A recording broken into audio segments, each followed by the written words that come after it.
বাংলাদেশের ভাস্কর্য শিল্পে এক অবিস্মরণীয় অধ্যায়ের নাম ভাস্কর হামিদুজ্জামান খান। শুধু বাংলাদেশের গণ্ডিতেই নয়, বরং আন্তর্জাতিক অঙ্গনেও সমাদৃত তার শিল্পকর্ম।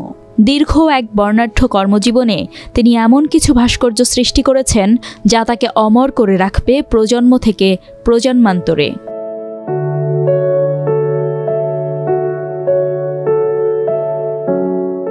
হামিদুজ্জামান খানের ভাস্কর্যের এক বিশাল অংশ জুড়ে রয়েছে বাংলাদেশের মুক্তিযুদ্ধ এবং স্বাধীনতা সংগ্রাম। স্বাধীনতার পরপর ১৯৭২ সালে তিনি ভাস্কর আব্দুর রাজ্জাকের সঙ্গে মিলে গাজীপুরে নির্মাণ করেন জাগ্রত চৌরঙ্গি, যা ছিল বাংলাদেশের মুক্তিযুদ্ধ বিষয়ক প্রথম ভাস্কর্য। এছাড়া ব্রাহ্মণবাড়িয়ার আশুগঞ্জে জাগ্রত বাংলা, জাহাঙ্গীরনগর বিশ্ববিদ্যালয়ের সংসপ্তক, ঢাকা সেনানিবাসে বিজয়কেতন, মতিঝিলে বাংলাদেশ ব্যাংক ভবন প্রাঙ্গণে ইউনিটি, কৃষিবিদ ইনস্টিটিউট প্রাঙ্গণে ফ্রিডম, উন্মুক্ত বিশ্ববিদ্যালয়ে স্বাধীনতা চিরন্তন, আগারগাঁওয়ে সরকারি কর্ম কমিশন প্রাঙ্গণে মৃত্যুঞ্জয়ী, মাদারীপুরে এবারের সংগ্রাম, মুক্তির সংগ্রাম সবই ছিল হামিদুজ্জামান খানের উল্লেখযোগ্য ভাস্কর্য। প্রতিটি ভাস্কর্য যেন এক একটি জীবন্ত ইতিহাস, যা বাঙালি জাতির আত্মত্যাগ ও বিজয়ের স্বাক্ষর বহন করে।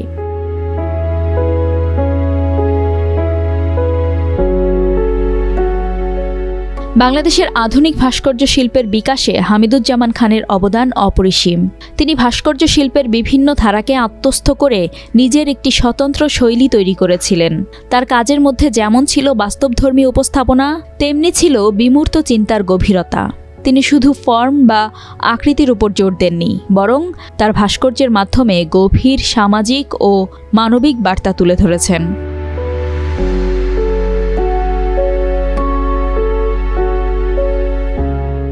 হামিদুজ্জামান কেবল মানব আকৃতির ভাস্কর্যেই নন, বিমূর্ত শিল্পেও ছিল তার অনবদ্য দক্ষতা। তার অনেক কাজে প্রকৃতির উপাদান যেমন গাছ, পাথর, পানি ইত্যাদির ব্যবহার দেখা যায়। টিএসসি চত্বরে ধাতব মাধ্যমে করা শান্তির পায়রা সহ পাখি নিয়ে তার অনেক ভাস্কর্য রয়েছে। তার ভাস্কর্যে এক ধরনের গতি এবং প্রবাহ পরিলক্ষিত হয়, যা দর্শককে নিয়ে যায় এক ভিন্ন জগতে। তিনি প্রায়শই কঠিন ধাতু যেমন ব্রোঞ্জ এবং লোহাকে এমনভাবে রূপ দিতেন যেন সেগুলো জীবন্ত হয়ে ওঠে। তার প্রতিটি সৃষ্টিকর্ম যেন তার গভীর আবেগ আর শিল্পের প্রতি ভালোবাসার প্রতিচ্ছবি।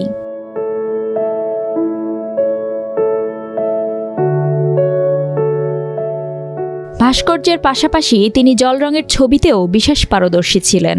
তার জলরঙের নিঃসর্গ, মানবীর মুখাবয়ব ও নিরীক্ষাধর্মী কাজগুলো বিদগ্ধ মহলে খুবই সমাদৃত হয়েছে। দেশ বিদেশে তার ভাস্কর্য ও চিত্রকলার প্রায় অর্ধশত একক ও বহু যৌথ প্রদর্শনী হয়েছে।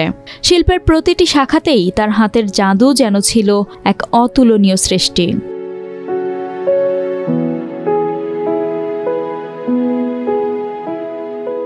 হামিদুজ্জামান খান ২০০৬ সালে শিল্পকলায় অবদানের জন্য ২১ পদক পান।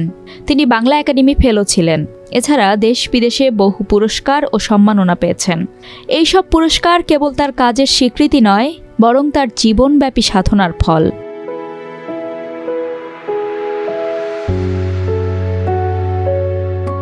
হামিদুজ্জামান খান শুধু একজন শিল্পীই ছিলেন না, তিনি ছিলেন একজন নিবেদিত প্রাণ শিক্ষকও।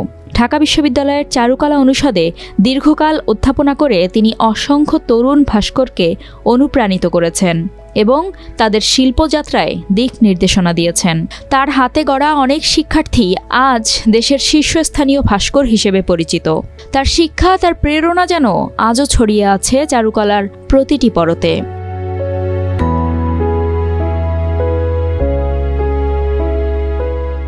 কর্মময় বর্ণাঢ্য জীবনের ৭৯ বছর বয়সে না ফেরার দেশে চলে গেলেন এই দেশ বরেণ্য ভাস্কর। ২০ জুলাই রবিবার সকাল ১০টা ১০ রাজধানীর বেসরকারি একটি হাসপাতালে তিনি মারা যান। হামিদুজ্জামান খান তার কাজের মধ্য দিয়ে বেঁচে থাকবেন চিরকাল। তার ভাস্কর্যগুলো শুধু পাথরের বা ধাতুর টুকরো নয়, এগুলো বাঙালি জাতির ইতিহাস, ঐতিহ্য এবং স্বপ্নের প্রতিচ্ছবি। তার শিল্পকর্মগুলো প্রজন্ম থেকে প্রজন্মান্তরে তার অসামান্য অবদান এবং শিল্পসত্তার কথা স্মরণ করিয়ে দেবে বারবার। তার সৃজনশীলতার স্পর্শে নির্মিত প্রতিটি শিল্পকর্ম যেন তার অমরত্বের সাক্ষ্য বহন করে। তার স্মৃতি ও শিল্পভাবনা আমাদের হৃদয়ে অমলিন থাকবে চিরকাল।